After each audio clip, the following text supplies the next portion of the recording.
మొదటి ధ్యాన శ్లోకం.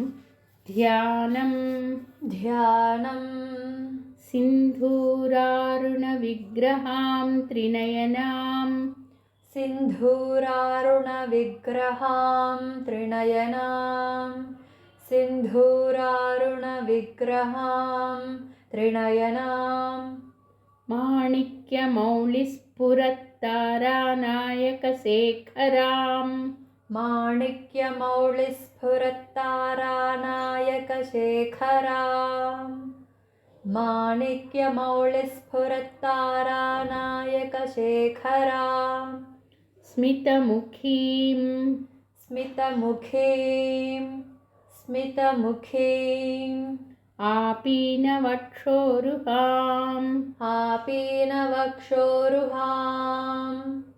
ఆపీనవక్షోరుహాం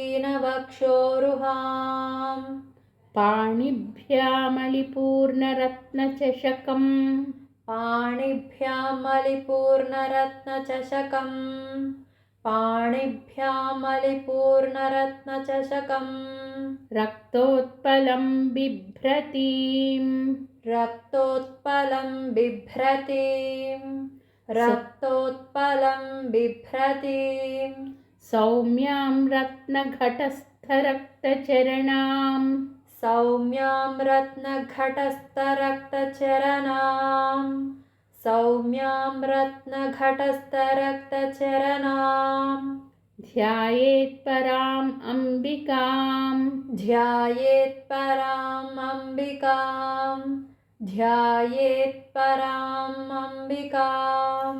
ఇప్పుడు పూర్తి శ్లోకం. సింధూరారుణ విగ్రహాం త్రినయనాం మాణిక్యమౌళిస్ఫురత్తారానాయకశేఖరాం స్మితముఖీం ఆపీనవక్షోరుహాం పాణిభ్యామలిపూర్ణరత్నచషకం రక్తోత్పలం బిభ్రతీం సౌమ్యాం రత్నఘటస్థరక్తచరణాం ధ్యాయేత్పరామంబికాం. రెండవ శ్లోకం.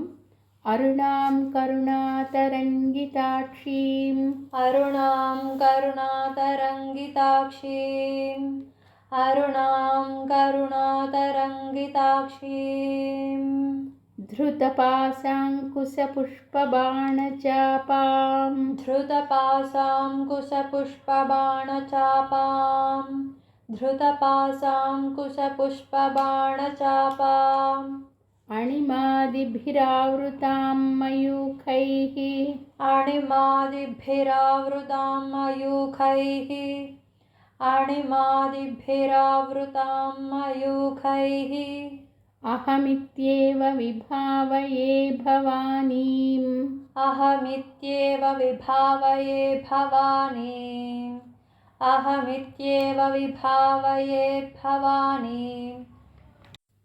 అరుణాం కరుణాతరంగితాక్షీం ధృతపాశాంకుశపుష్పబాణచాపాం అణిమాదిభిరావృతాం మయూఖైః అహమిత్యేవ విభావయే భవానీం.